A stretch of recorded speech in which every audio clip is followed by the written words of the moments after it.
Miss Heaven. No? Miss Heaven, I can't hear you at the moment. There we are. Can you hear me now, sir? I can now, yes. All is in order. Good. Excellent, thank you. This is the opening statement made on behalf of the cooperating group of non-police, non-state court participants who have expressed a view about Tranche 3, Phase 1, who I will refer to as the group. This supplements the statements that have been made directly on behalf of non-state individuals and groups by their instructed lawyers and the group's written opening statement. Over the last 3 days, this inquiry has heard harrowing accounts detailing the impact that STS undercover operations had and continues to have on non-state court participants, many of whom were simply seeking to exercise their democratic rights.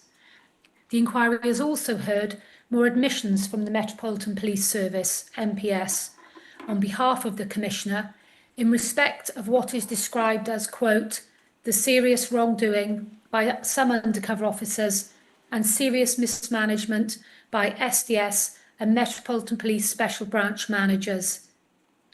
It is of note and welcomed that unlike in Tranche 2, the MPS now accepts that as an organisation it failed, not in hindsight, but by the standards that should have prevailed at the time.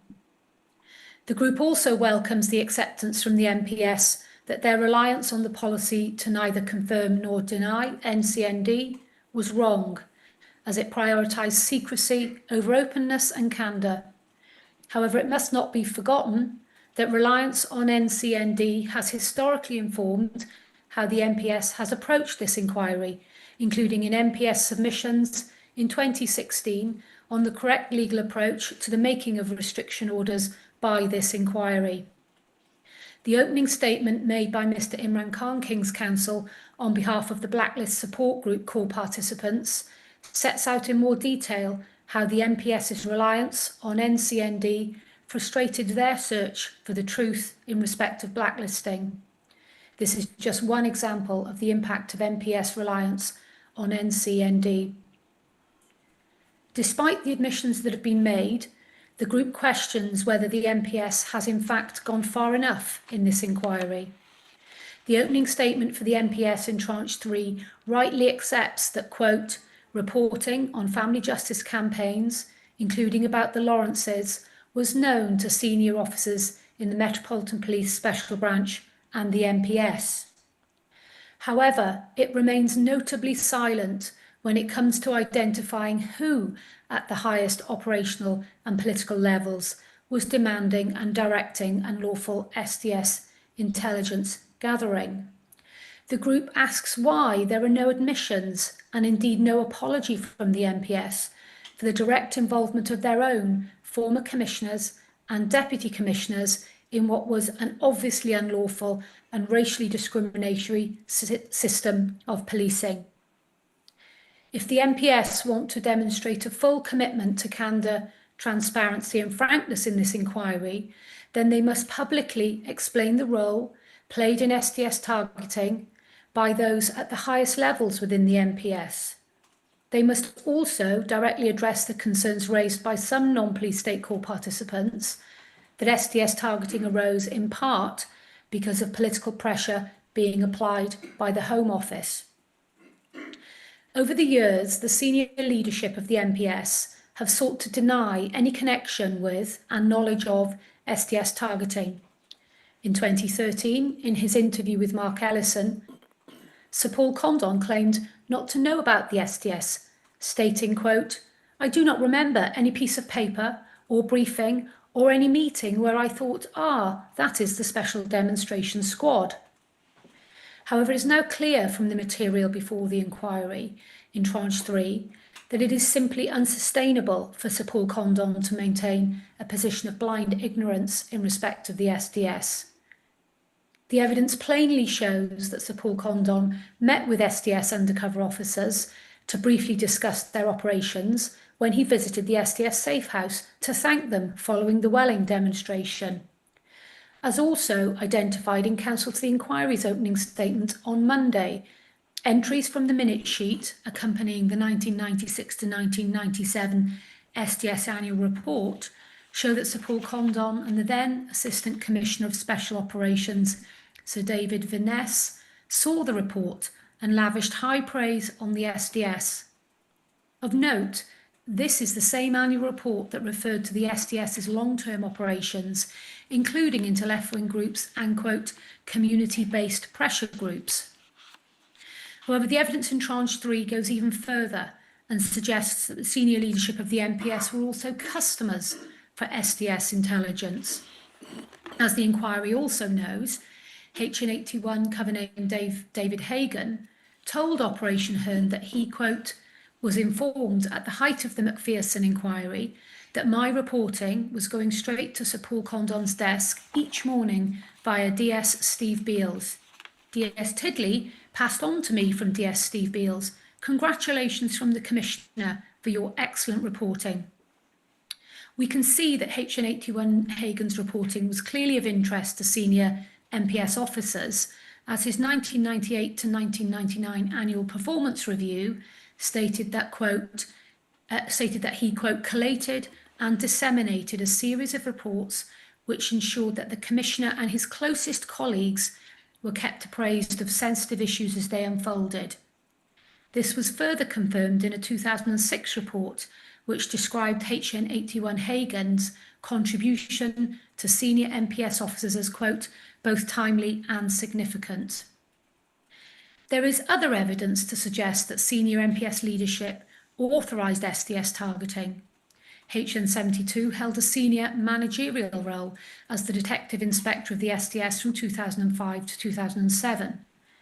He stated to Operation Hearn that HN81 David Hagan's tasking to the Stephen Lawrence inquiry would have come directly from the then Deputy Commissioner Sir John Stevens, who gave, quote, the go-ahead.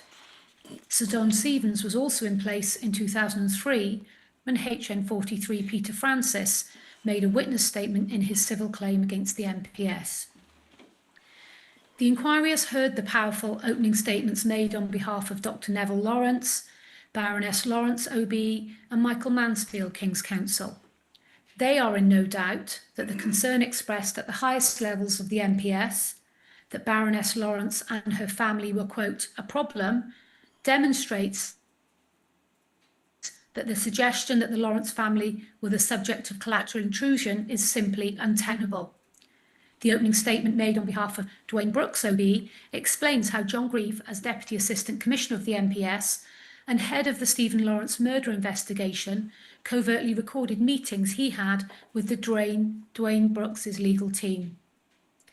It is understood that Sir Paul Condon has made a statement to the inquiry. It is also understood that the inquiry has obtained a copy of the statement provided by Sir John Stevens to Operation Hearn. However, it is unclear whether a further inquiry statement will be sought from Sir John Stevens. What is clear is that both these important former commissioners must be called to give oral evidence to this inquiry to publicly account for their involvement in some of the most egregious abuses that this inquiry will consider. So you've also heard an opening statement from the Home Secretary. The group are pleased to hear that the Home Secretary considers that it is vital that this inquiry gets to the truth of what happened to ensure that lessons can be learnt. The group, however, remain dismayed that again, in an opening statement to this inquiry, the Home Secretary remains largely silent on what the Home Office knows about the SDS and the role it played in the matters you are investigating. This is simply not a frank, transparent or candid response. It is not consistent with the legal duties in the Public Office Accountability Bill 2025. The evidence in Tranche 3 now indicates that the SDS may have succumbed to pressure from the Home Office in how it ran its operations. For example, there is some suggestion from Commander Donald Buchanan that the Home Office was, quote, very slippery to deal with and, quote, wanted too many briefings. Commander Donald Buchanan himself identified himself and Commander Ben Gunn as officers who stood up to the Home Office and as a result were, quote, not popular. The evidence in Tranche 3 also suggests that the Metropolitan Police Special Branch decision to create secret back channels to provide intelligence to the Stephen Lawrence review team was motivated by political pressure on the NPS from the Home Office and from the highest levels of government. In the course of these secret meetings, DI Richard Walton is recorded by DI Bob Lambert as having, quote, explained that there was great sensitivity around the Lawrence issue with both the Home Secretary and the Prime Minister extremely concerned that the Metropolitan Police could end up with its credibility in the eyes of the London's black community completely undermined. There is also a contemporaneous file note written by D.I. Lambert documenting that D.I. Walton explained how, quote, the Home Office was very sensitive about the wider implications of the Lawrence case, in particular, the potential for rioting or disorder by sections of the black community in the wake of an irretrievable loss of confidence in the police. Allied to this was a concern about the damaging effects of sustained political pressure from the hard left and anti-police elements. D.I. Lambert stated to Operation Hearn in 2013 that the Home Office knew about what the SDS were doing in respect of reporting around the Stephen Lawrence campaign and the Macpherson inquiry. He stated in interview, quote, Richard Walton was one of us customers. I suppose he was a particular customer with a particular requirement because he was working directly for the Commissioner in relation to the Metropolitan Police response to the Stephen Lawrence inquiry. He later said in that same interview that, quote, it was widely understood at the time, across the Home Office on what we're doing. SDS and particular senior management, regular discussion with the Home Office at the highest level on what the threats were. As the inquiry knows, HM43 Peter Francis claims in his witness statement to the inquiry that, quote, the Home Office, or at least certainly the Home Secretary, was aware of the unit and allegedly the Prime Minister was aware. The group has highlighted in previous opening statements the evidence to indicate that the SDS was known about at the highest political levels.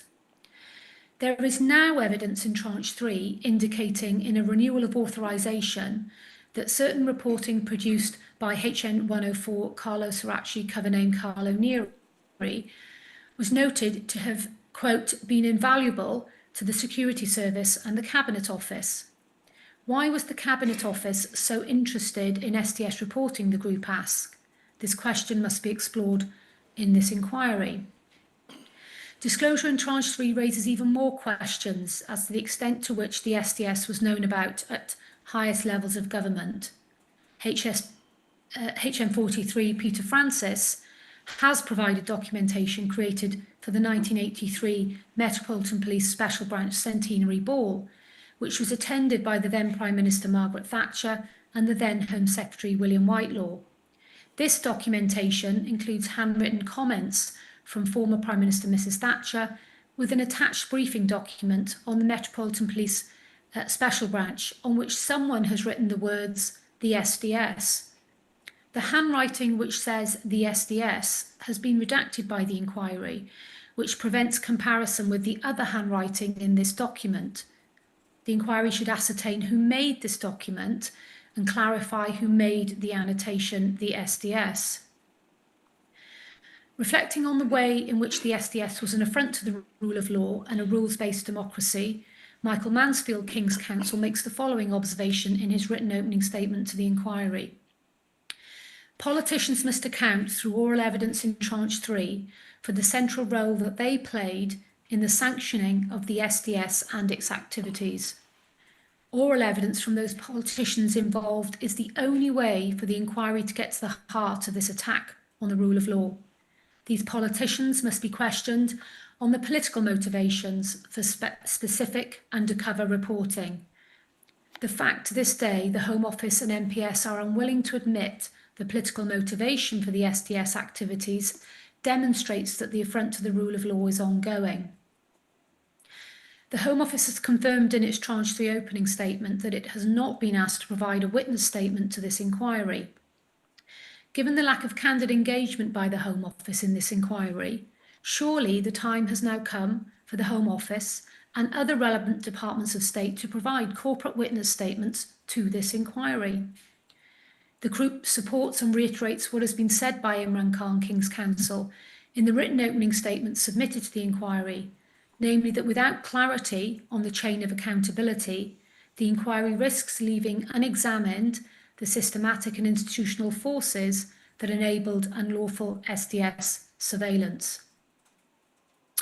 In Tranche 3, Phase 1, the inquiry will hear oral evidence from 26 witnesses. However, it will not hear from HN26 cover name Christine Green, as she is outside of the jurisdiction and has refused to give evidence. The group presume that HN26 is seeking to avoid having to account in public for her egregious conduct. In this context, the group highlight the evidence given by the non-state core participant Ellie. She was told by HN16 Thompson that many undercover officers were leaving the country until the inquiry had blown over. The group are concerned that HN81 David Hagan is not attending the Tranche 3 hearings, given the central role he played in the events under scrutiny in this tranche. So you heard from Mr. Menon, King's Counsel, yesterday about the critical questions that HN81 must answer in respect of the reporting and targeting of Dwayne Brooks OBE. It is also deeply unsatisfactory that HN86 is now refusing to give oral evidence. HN86 was a former manager who is alleged to have directed the targeting of justice campaigns and who is the subject of serious allegations of racism made by HN43 Peter Francis. As you have indicated, sir, HN86 is a critical witness with important evidence to give to the inquiry to assist you in making the findings that you need to make. I'll now make some observations on the legal and regulatory regime and the evidence in Tranche 3, and this is set out in fuller detail in the group's written opening. In Tranche 3, significant changes were introduced to the legal and regulatory regime governing the exercise of state power to ensure greater protection of fundamental rights and due process. This included the introduction of the Human Rights Act 1998, which came into force in October 2000, and the Regulation of Investigatory Powers Act 2000 RIPA, which came into force in September 2000. Both these pieces of legislation have direct relevance to the oversight and scope of undercover policing. This was also the era when the then NPS Commissioner Sir Paul Condon was trumpeting his, quote, crusade against police corruption in the NPS. In Tranche 3, there was also parliamentary scrutiny of the woefully inadequate system for investigating police complaints and ensuring police accountability. However, these changes to regulatory, legal and operational oversight did nothing to curb the SDS. Rather, in Tranche 3, intrusion and abuses continued, with the SDS being allowed to remain a secretive unit marred by a culture of exceptionalism and impunity, a unit that operated above the law. This included flagrantly disregarding the requirements to be met under RIPA and the authorisation of targeting, which clearly breached Articles 3, 8, 10 and 11 of the European Convention on Human Rights, as incorporated into UK law by the Human Rights Act. This is a theme which continues with the National Public Order Intelligence Unit, NPOIU. It is also significant that by Tranche 3, certain SDS Tranche 2 undercover officers had received promotions into managerial roles and higher office within the NPS. This no doubt facilitated the continuation of abhorrent behaviour and tradecraft, first masterminded by some of the most notorious undercover officers. Under the watch of these managers, the SDS continued to engage in criminality and misconduct, as well as misleading the police and the courts. Institutional racism and misogyny also continued, as did deceitful sexual and close personal relationships. The closure of the SDS began in October 2007 and concluded in February 2008. This led to the preparation of the SDS closing report in June 2009, authored by DS HN 273. This report contains a scathing review of the SDS, from the date of its inception to its long overdue closure. The inquiry is bound to consider whether, following the closure process, robust questions were asked about the ethics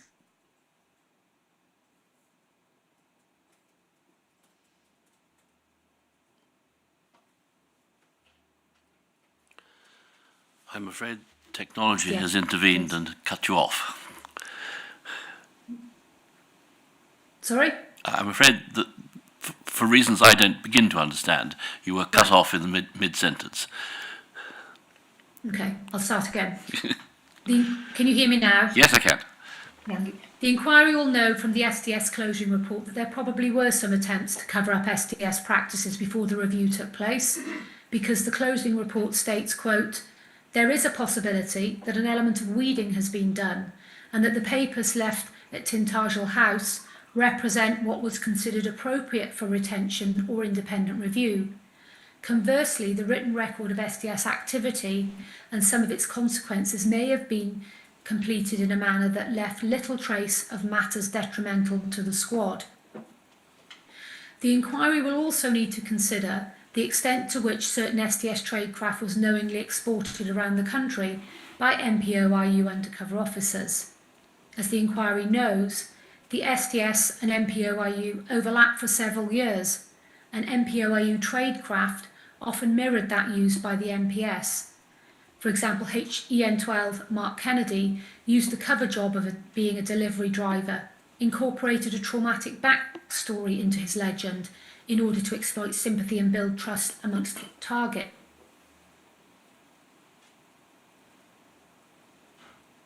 By mirroring their personal interests. In Tranche 3, the inquiry can see that the STS continued to develop new and abhorrent tradecraft.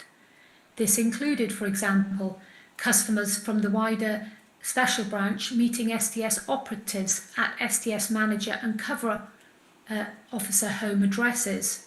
Undercover officers continue to seek to gain an advantage in legal proceedings. They also engaged in international travel, including for purported intelligence gathering, to add credibility to cover and withdrawal strategies for team bonding exercises.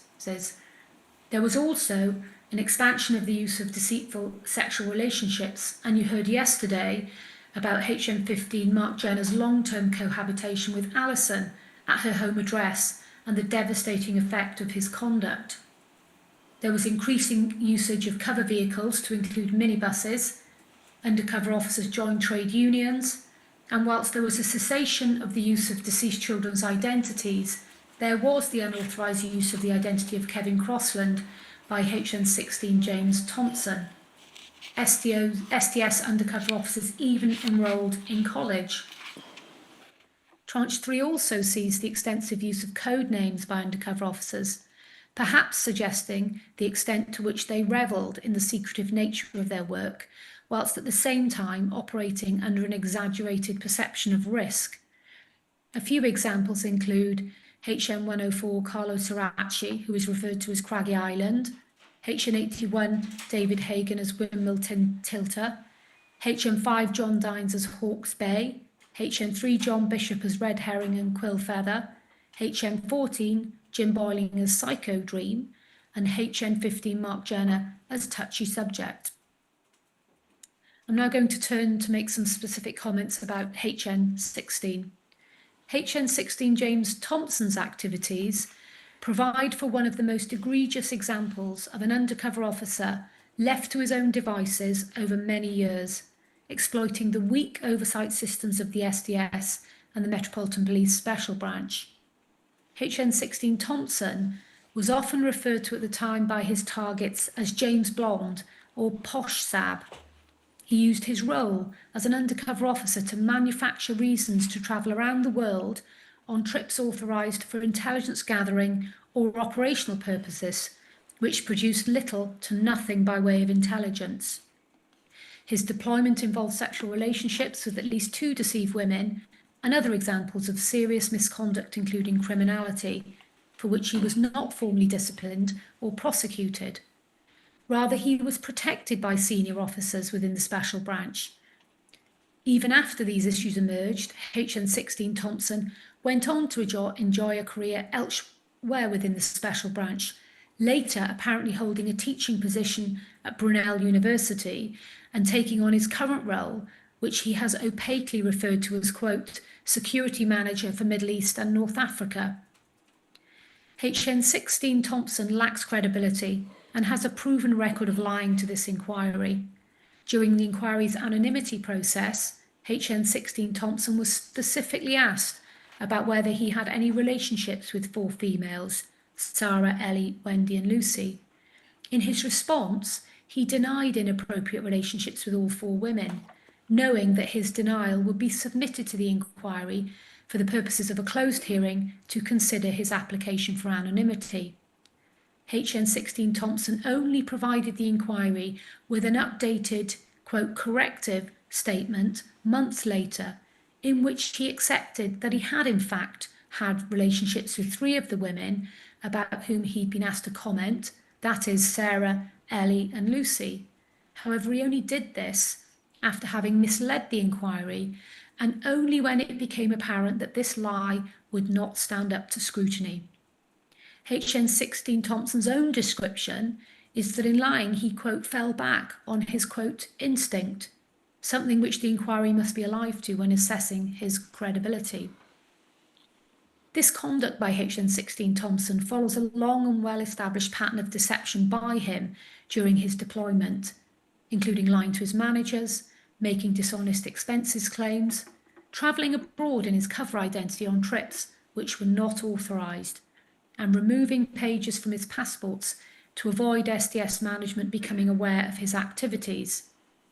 HN16 Thompson used the name of the deceased child Kevin Crossland as a second false identity and without authorisation, even registering this name on the electoral register, forging a false signature to apply for a driving licence and attempting to obtain banking facilities.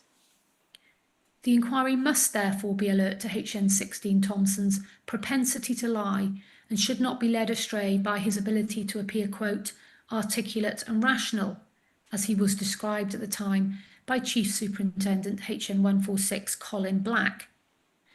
HN16 Thompson's own manager, DCI HN36 Mike Dell, identified that he has, quote, an inclination to admit only that with which he is confronted. Tranche 3, Phase 1, contains clear examples of deployments that were unlawful, lacked contemporary justification, and should never have been authorised. In the SDS closing report, DSHN 273 described a review of the annual authorisations for all SDS officers deployed in 1999 as, quote, rubber stamping. HN16 Thompson was deployed between January 1997 and April 2002, a period of 5 years and 4 months in total. An analysis of the output of HN16 Thompson's deployment shows that it remained obviously unjustifiable for an inexcusable length of time. This was due to the lack of scrutiny by management. However, in 2002, DCI HN36 Mike Dell concluded that in respect of the latter 2 years of HN16 Thompson's deployment, his operation had been, quote, a sham founded on the false assumption that he had placed himself at the centre of a group of the most extreme animal rights activists and characterised by routinely dishonest and substantial expenses claim to support a lifestyle entirely divorced from the intelligence requirements made of him. There can be no possible basis for Commander HN85 Roger Pierce to have authorised and reauthorised HN16 Thompson's deployment for the purposes of preventing disorder and crime by anarchists and animal rights activists. HN16 Thompson's deployment highlights that the formalities brought in by the SDS following the coming into force of RIPA and the Human Rights Act were no more than paper exercises that did not lead to any adequate or meaningful review of the legal and regulatory justification for undercover deployments. This is most readily demonstrated by the fact that the grounds for deployment for HN16 Thompson and HN16 Dave Evans were identically worded. The non-state corps participant Wendy, having reviewed HN16 Thompson's reporting, expresses her view as follows, quote, "I feel utterly disgusted that our money as taxpayers was used for what comes across to me from the tone of the disclosure as a boys' club to report on who was sleeping with who and for making jokes about people's relationships. I think it shows that there is a systemic problem within the NPS, that this kind of travesty of justice was allowed to continue for decades and continue to be funded and lauded and as an example of effective undercover work. It was effectively arrogant, spoilt little boys playing James Bond." The fact that SDS targeting was clearly devoid of a genuine basis for authorisation was not exclusively down to inadequate and weak management. HN81 David Hagan reported extensively on justice campaigns. He told Operation Hearn that he discussed all elements of his deployment with his handlers and was given direction on where to focus. This undermines any suggestion that such reporting was merely collateral intrusion. DI HN72 stated to Operation Hearn that discussion around that tasking would have been done separately to the normal SDS meetings and was protected by, quote, Chinese walls. The inquiry must consider whether the secrecy around targeting and deployments arose from managerial knowledge that what was being asked of undercover officers was not lawful and did not comply with RIPA or the Human Rights Act. Operation Lime was a significant covert operation instigated by HN16 Thompson in respect of an alleged attempt by activists to procure a firearm and explosive powder from an individual in France. The operation was allowed to go ahead with HN16 Thompson making multiple trips to France for various purposes.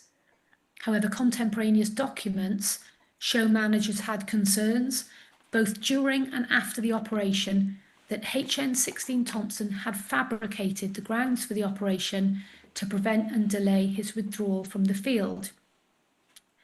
Operation Lime is a damning example of how easy it was for the SDS to carry out operations without lawful justification and at the whim of an undercover officer seeking to protect his position at all costs.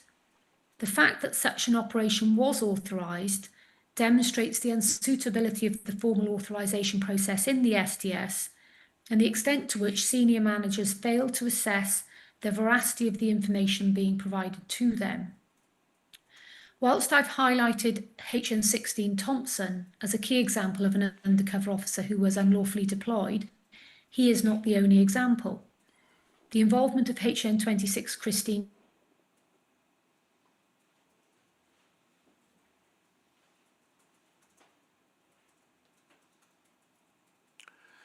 Again, I'm afraid you've been cut off in mid-sentence for reasons I don't begin to understand.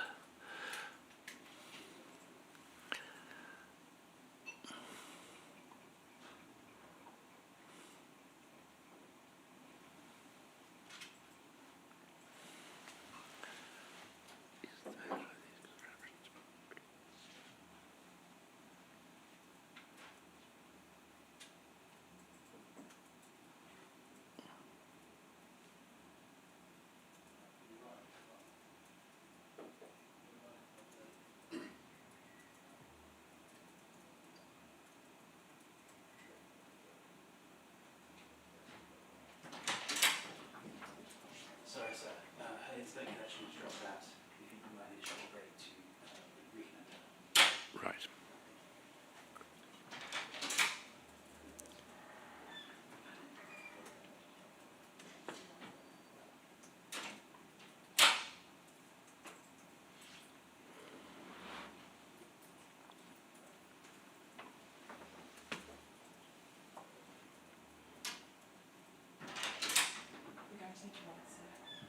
Okay.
Good afternoon again. I understand the internet in the court building from which you are speaking went down, as it has now again done. Yeah, sorry about that. I'll carry on where I understand I left off. You left off at just beginning HN26. Thank you very much. The involvement of HN26 Christine Green in an operation releasing 6,000 mink from Crow Hill Farm in Ringwood, Hampshire, was clearly unlawful. This was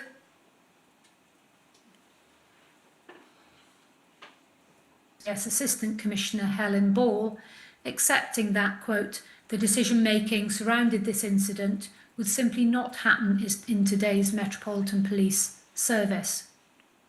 On Monday, the MPS accepted that this was an egregious example of HN26 participating in crime, demonstrating a complete failure to seek proper authorisation or to properly plan and manage HN26, including a serious misjudgment not to inform Hampshire Constabulary. I now turn to reporting on political and social justice campaigns, family justice campaigns, community organisations and group campaigning for police accountability. The group endorses the powerful opening statements made on behalf of Category G and J core participants and all those other non-police state core participants impacted by this unlawful and discriminatory targeting.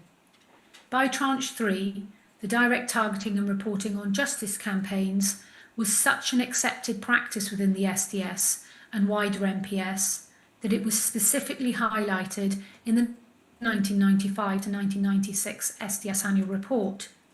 This annual report stated that involvement in the Brian Douglas campaign, quote, at an organisational level, inevitably produces high-grade intelligence of the aims and tactics of generally volatile and outraged groups.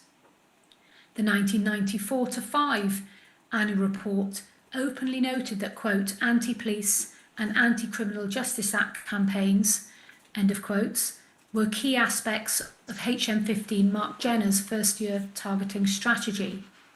The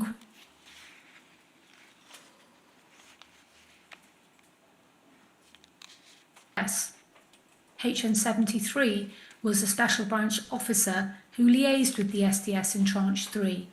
He told Operation Heaven that upon his return to C Squad in 1995, one of his, quote,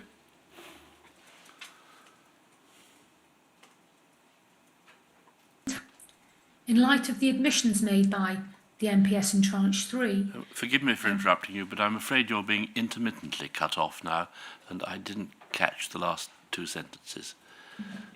Can you hear me now? I can hear you now, yes, but I'm afraid something is going wrong with the internet. You've been cut off again. Inquiry should treat with great scepticism. Am I still here, sir? Yeah, you're still there. You come and go intermittently. I haven't the faintest idea why. These contraptions are made to baffle us, but let's. I'll keep going until you indicate. I'll keep an eye on you until you indicate otherwise. Yes. Okay. In light of the admissions made by the MPS, the inquiry should treat with great scepticism any attempts by undercover officers and their managers to justify SDS infiltration into and reporting on justice campaigns and community groups.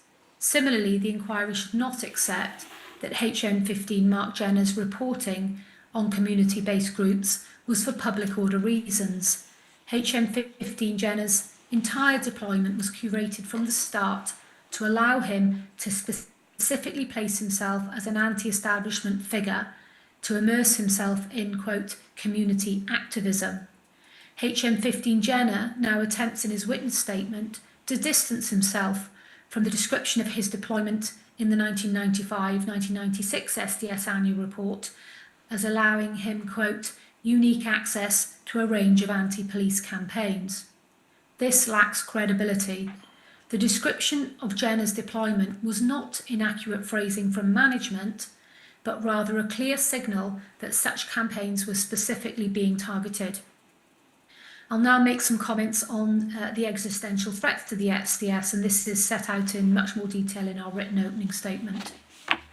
The prevalence of unlawful SDS deployments and operations occurred in a context of a unit desperately concerned about its own survival. In the 1990s, the notable reduction of security service interest in SDS reporting of subversion was compounded by a decrease in public order issues within the Metropolitan Police District. This meant that the SDS was forced to justify its relevance. As a result, the unit pushed itself further into political policing and allowed its focus and objectives to be dictated by its customers. Structural developments within the MPS also led to competition between the SDS and other policing units. By 1997, SDS management could clearly not justify deployments into the so-called hard left, calling it, quote, an uncomfortable position of having to, quote, wait and see what happens before a long-term strategy can be mapped out. In the 1995 to 1996 SDS annual report, SDS management boasted about the unit's success, quote, in bringing offenders to arrest and conviction, but stated that this, quote, requires prudent management if SDS are to avoid appearing at court. This same SDS annual report referred to the development of what that strategy as being essential. The inquiry must investigate what this strategy entailed.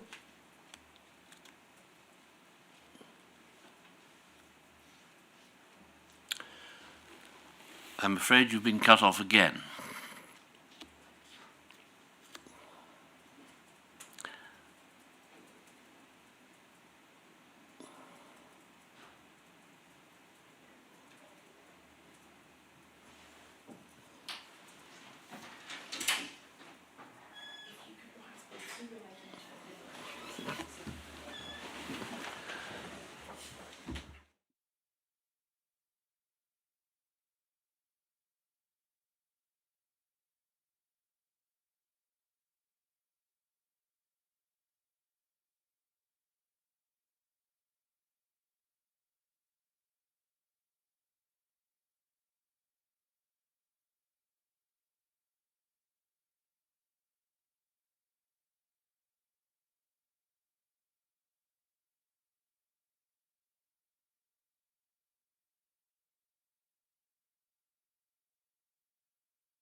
Mr. Agostino, I understand you're taking over. That's correct. Apologies for Miss Heaven, whose link has cut out in court. Yes. Thank you for stepping in. So just picking up on the last sentence, the inquiry must investigate what this strategy entailed and how the SDS sought to avoid the state's disclosure obligations. The changing political and intelligence landscape also appears to have also led to an eagerness within the SDS to promote its intelligence and to focus on customer requirements. This customisation appeared in individual UCO annual performance reviews. This included positive comments about Dave Hagan's interpretation of intelligence benefiting a, quote, wide circle of customers and C-Squad personnel, quote, who ensure its marketability to a much wider audience. The inquiry must obtain concrete answers as to who form part of this wider circle of customers, particularly in respect of HN81 Hagan's reporting on family justice and police accountability campaigns. The SDS closing report commented that there was, quote, little evidence of regular or systematic internal or external independent third-party review of the SDS operation. Whether or not there was intrusive supervision, appropriate management, or the effective leadership. However, deficits were clearly by design, as the SDS sought to insulate itself from external review. The monitoring of expenditure would have been a key mechanism for SDS MPS officers to supervise the general activities of the SDS. However, in Tranche 3, meaningful oversight into expenditure was obstructed by the fact that the SDS budget breakdown became less transparent in the 96 to 1997 SDS annual report. Few questions were asked by senior MPS officers about undercover officer expenses, overtime, and other perks, despite an inescapable overall picture of SDS extravagance and opulence. Whilst the 1996-97 SDS annual report made broad assurances of more effective use of resources, Tranche 3 saw a number of social and international trips taken by the SDS. This included 2 trips to Amsterdam and a team bonding trip to Las Vegas. The SDS also held Christmas parties at hotels outside of London, a paintball excursion in Birmingham, and day trips to Hastings and the Cotswolds. UCOs also used their SDS vehicles not only for transporting activists, but for recreational trips. This was because there was no adequate basis to oversee extensive expense claims. Overtime continued to be a significant expense as part of the SDS in T3. DI Bob Lambert and DCI Keith Edmondson sought to protect Peter Francis from being unnecessarily burdened by various permutations of an administrative nature when making overtime claims. HN16 James Thompson's evidence is that overtime was paid on the basis of an entitlement to a capped amount, so it was irrelevant, therefore, what you were actually doing at the time. He accepts that some of this time he was with Sarah and Ellie in an intimate setting which may technically have been the subject of an overtime payment. It therefore comes as no surprise that in 2007, around the time in which decisions were being taken to close the SDS, the unit was also subject to review by the Covert Finance Unit. This review highlighted 23 areas of concern regarding the SDS's financial affairs and noted that the SDS had a cash deficit in excess of £9,000. In 1993, Sir Brian Hayes visited the SDS when he was at the HMIC. However, this was not part of a formal inspection of the SDS for the MPSB, but rather following a request from his personal friend, the then Commissioner, Peter Imbert, to visit the SDS as a morale-boosting exercise for undercover officers. This lasted a couple of hours, and Sir Brian states that when he conveyed his positive impression of the unit to Commissioner Imbert, this was yet another missed opportunity to properly investigate the SDS. The fact that this visit was effectively to quote, to congratulate the troops, did not prevent the SDS management from using this as a capital in their 1993 and 1994 annual report. On the 8th of January 1999, Superintendent Finnemore visited the SDS as part of an HMIC inspection to assess the efficiency and effectiveness of the unit. Superintendent Finnemore requested to meet field officers and met with HN26 Christine Green, HN81 David Hagan, and a closed UCO, each of whom was selected for this task by SDS management. He also met DCI 58, DIHN 53 and DSHN 52 Bernie Greenie. DCI HN 58 briefed Superintendent Finnemore on the structure and processes of the SDS and concluded that Superintendent Finnemore seemed satisfied, indicating that the SDS had good procedures and processes in force.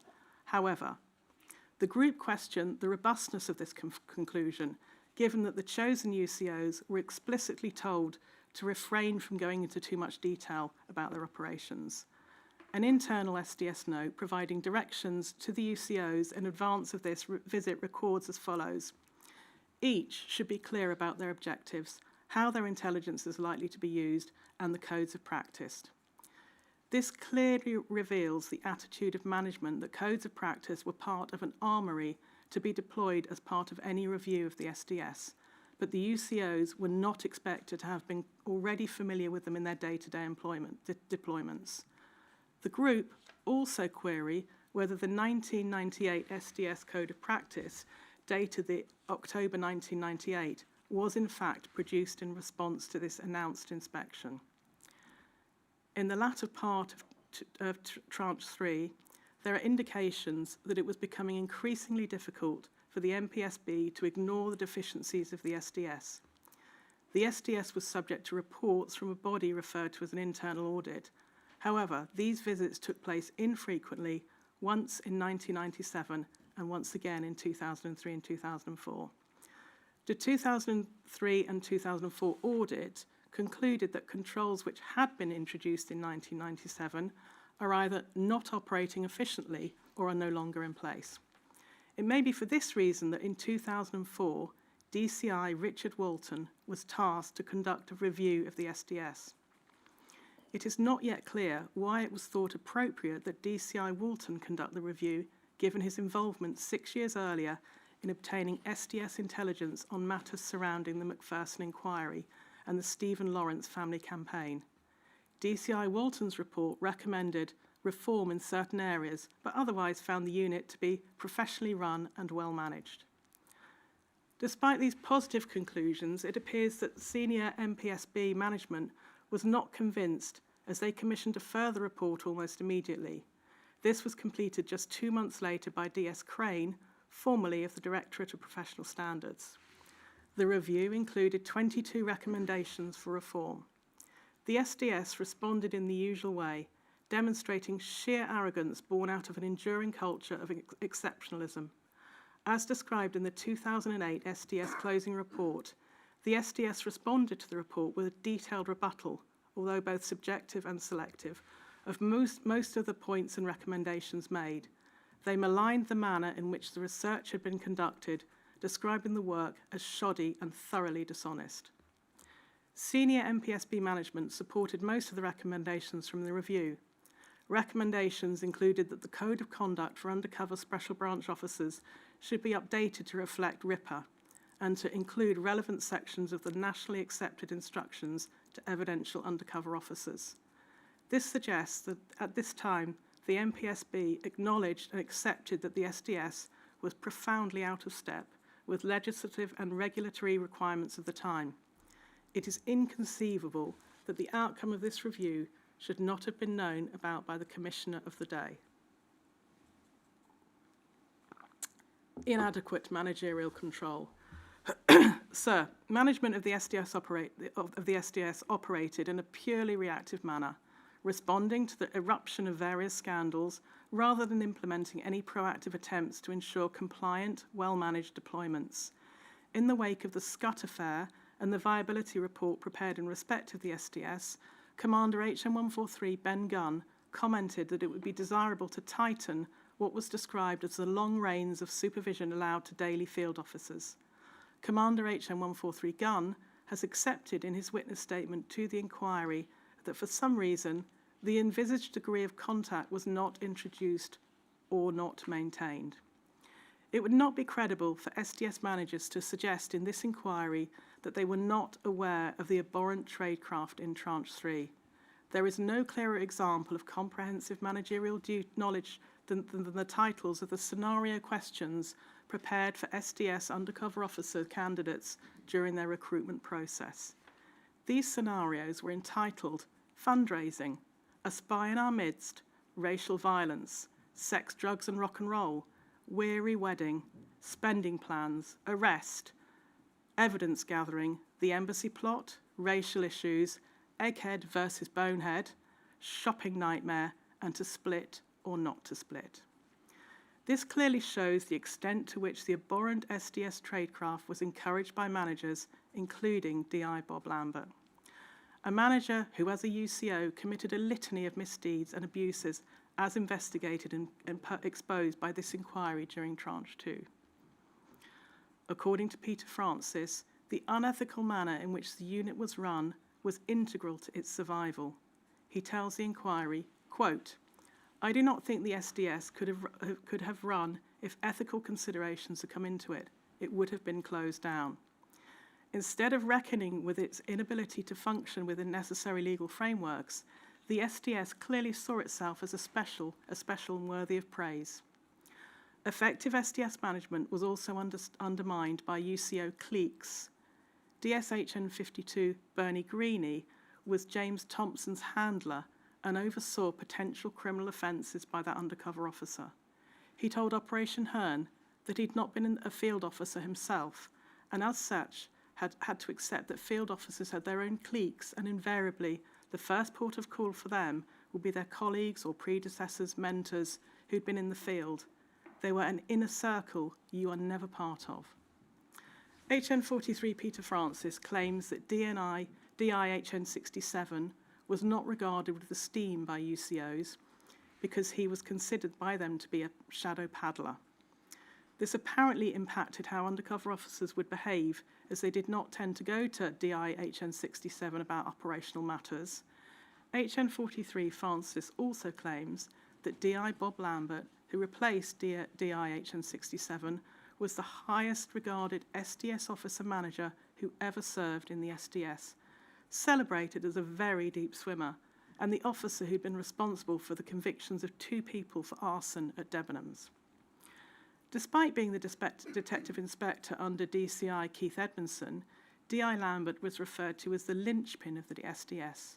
He appears to have been the true power behind the SDS managerial throne. HN 43 Peter Francis claims that due to DCI Edmondson not having completed his time in the back office and ultimately never having been deployed as an SDS field officer, he was viewed by SDS UCOs as a failed back office boy who'd been put in charge. It is therefore unsurprising that the evidence reveals a degree of insubordination from UCOs, who probably felt a sense of superiority over their handlers or managers. It must not be forgotten that overtime payments meant that UCOs were earning in the same region as an officer in the rank of superintendent. The group's written statement deals with the evidence which shows the NPSB was completely unwilling or incapable of implementing proper disciplinary procedures for undercover officers, even in cases where there was potential criminality. In the case of HN 16 Thompson, informal discipline was preferred, notwithstanding the risks of this approach, which DCI Mike Dell identified as, quote, neglect of duty, impropriety, lack of supervision, failure to comply with RIPA, prejudice to morale, vulnerability to the embarrassment of the MPS. The ends do not justify the means. The SDS closing report sets out what should have been a fundamental principle at the heart of the unit.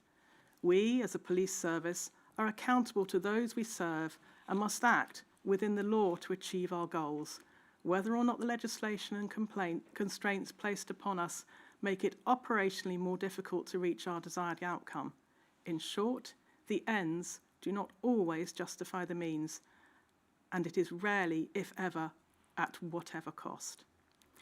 This amounts to a contemporaneous admission by the NPS that the means employed by the SDS did not justify the ends.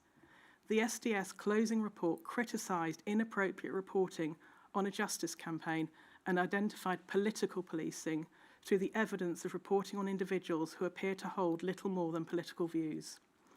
the inquiry should robustly reject D.I. Lambert's comments to Operation Hearn that the SDS wasn't that bad or a legitimate operation and, quote, still does stand up as being a unit that did good work.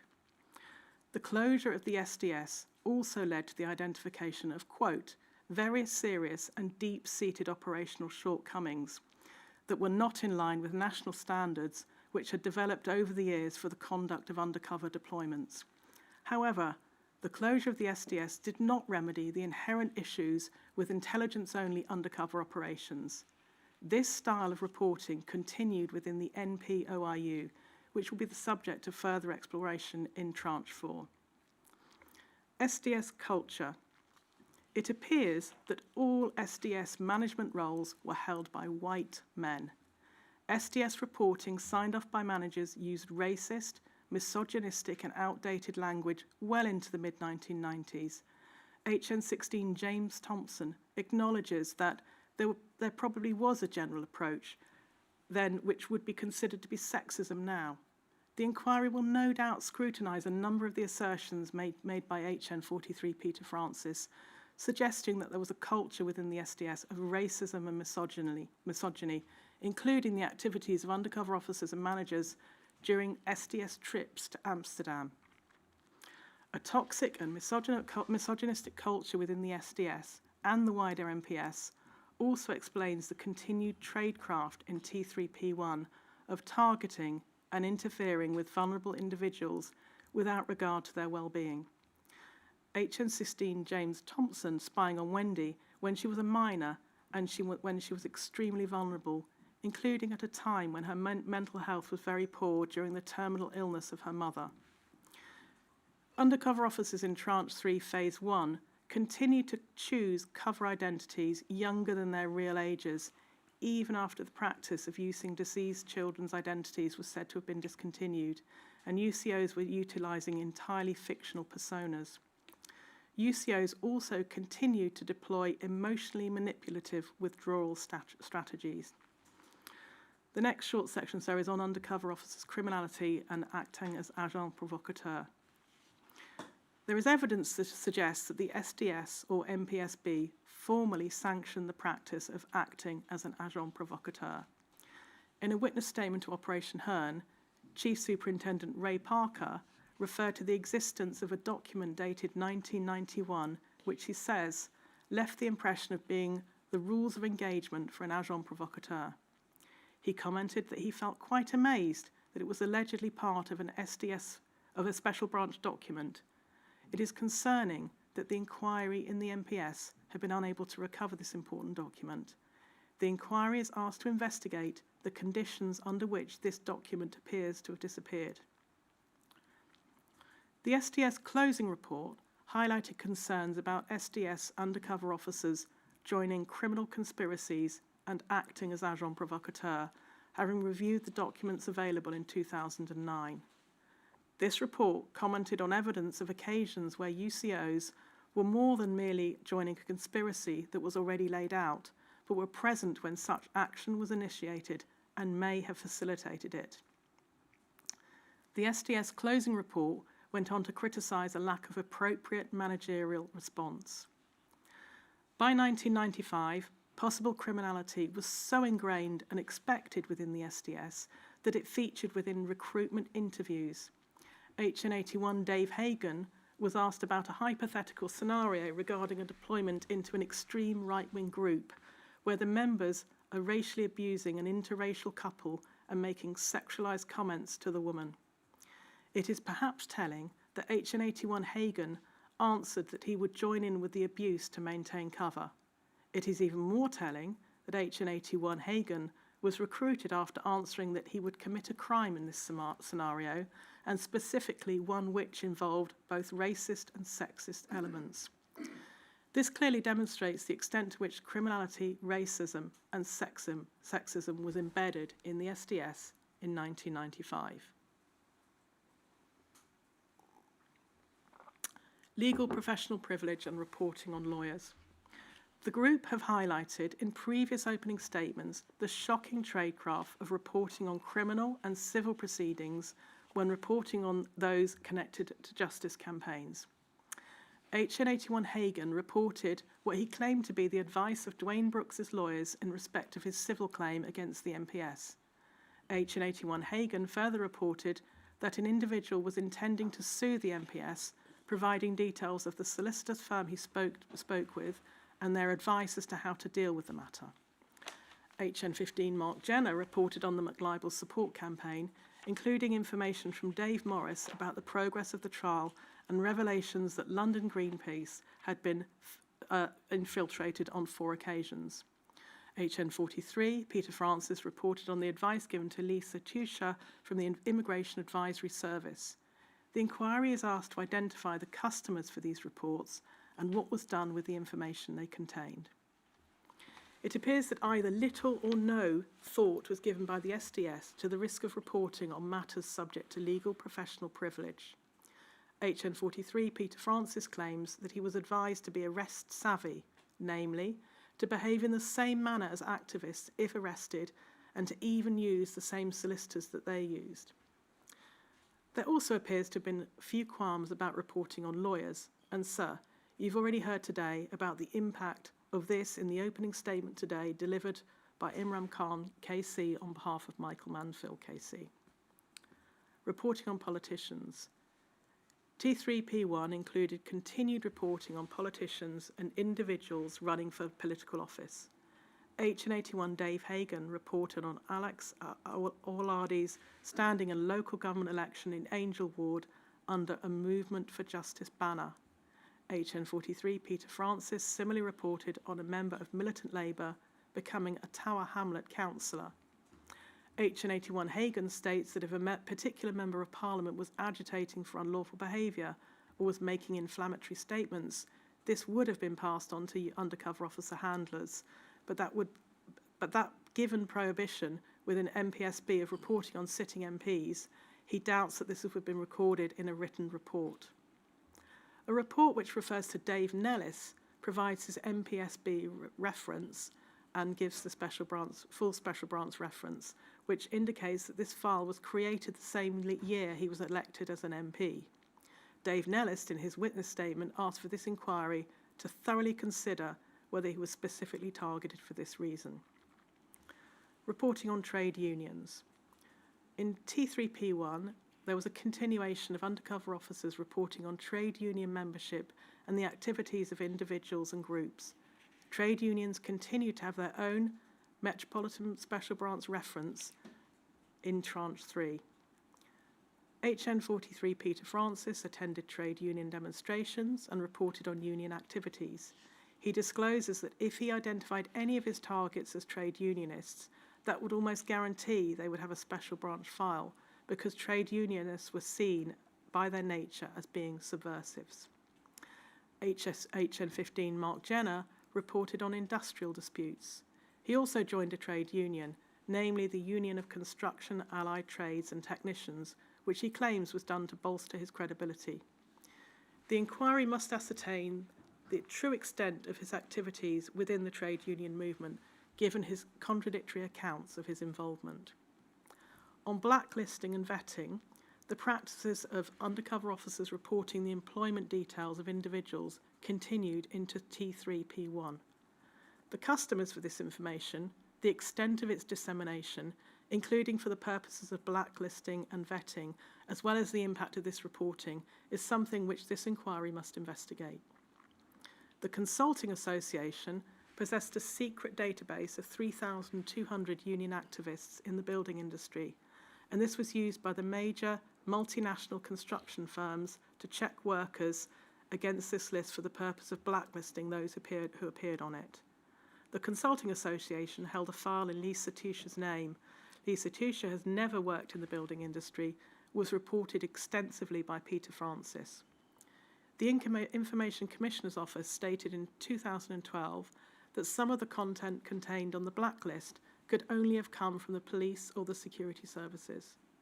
The group looked forward to receiving the evidence from MPSB Commander Donald Buchanan in Tranche 3, Phase 3, to elaborate on the comments he made to Operation Hearn relating to the issue of blacklisting, which are noted as, quote, economic lead, consulting associates, earlier days, gathering information, selling, to sell to business, we were aware and concerned, didn't know information, it disappeared. There clearly existed an awareness within the SDS that blacklisting was occurring, as evidenced in the report of HN15 Mark Jenner, signed off by DCI Keith Edmondson. This described the fact that a long-standing activist had been blacklisted because of his enthusiasm for trade unionism. The impact of blacklisting cannot be underestimated, as expressed by the non-state core participant Frank Smith, who was reported on by HN15 Mark Jenner. Frank Smith credits the stress of being blacklisted as a reason for the end of his long-term relationship and says it completely turned his life upside down.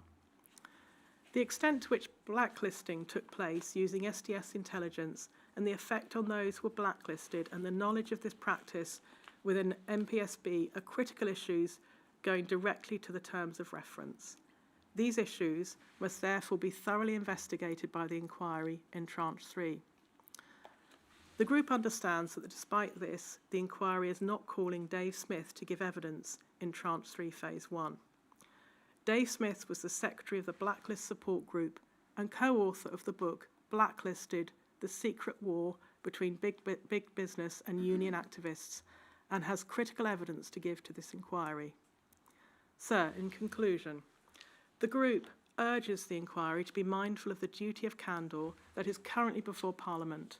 The group also reiterate the importance of ensuring that the substantial truth is revealed as to the motivation for directing SDS targeting and how it came to be that the SDS and later the NPOIU was permitted to continue for as long as they did and why lessons were not learned.